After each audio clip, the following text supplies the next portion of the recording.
I want to tell you what a construction crew taught me about the way God works. I want to tell you about a church that didn't have a building. It had no pulpit, no pews, no order of service. The congregation showed up in work boots and didn't know they were a congregation. And God arranged every single service himself without asking me to do anything except show up and tell the truth when someone asked a question. I didn't plan any of it. I was just trying to quit a job. This is about 30 years ago. I was working construction jobs connected to chicken plants in Arkansas. I'd spent 15 years away from the faith I was raised in. Not angry, just gone. Living like everybody else around me. Same language, same habits, same long weeks. Then I found my way back. Started attending church again.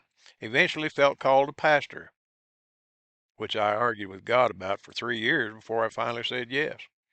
And somewhere in that season, I went back to finish out some work on the construction side, back to the same crews I'd been part of during those 15 years. Only now I was different. I didn't announce it, didn't walk onto the job site with a Bible and a speech. I just showed up and worked. And they noticed something had changed without me saying a word about it. One by one, never in a group, always when it was just the two of us, a man would find a moment to ask, "You really pastoring now?" And that question opened the door. I'd tell him yes. And then I'd tell him the real version of my story.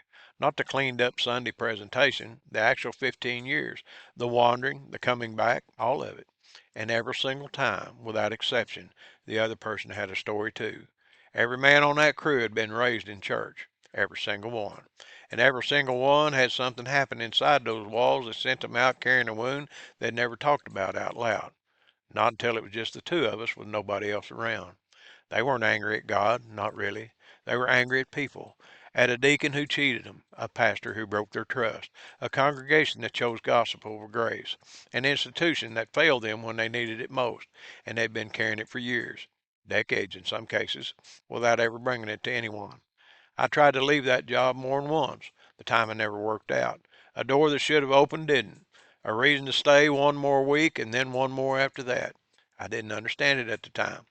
Looking back, God was finishing something, one conversation at a time. And he wasn't going to let me leave until the last one was done. The day I finally walked back to the shop and gave my 2 weeks' notice, I realized in that moment that was the last man. Every single one had been reached. I hadn't been keeping count. God had. I've thought about those men many times over the years. I don't know what happened to most of them after I moved on. I'd like to think the conversation mattered. I believe they did, because I believe God arranged every single one of them on purpose, and he doesn't arrange things without a reason. What I know for certain is what it did to me.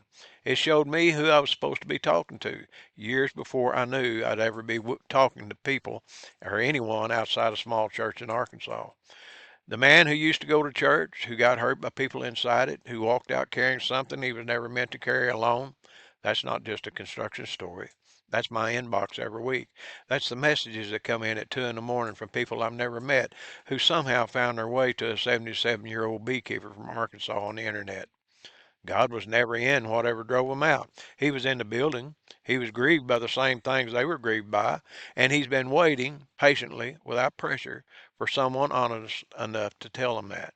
If that's your story, or if you know someone carrying something like that, I wrote a book about this. It's called God is Everywhere. You can find it posted inside my free Skool community, along with a conversation that go longer than what fits in a reel. The link's in the description. Come find it when you're ready. I'll see you on Friday.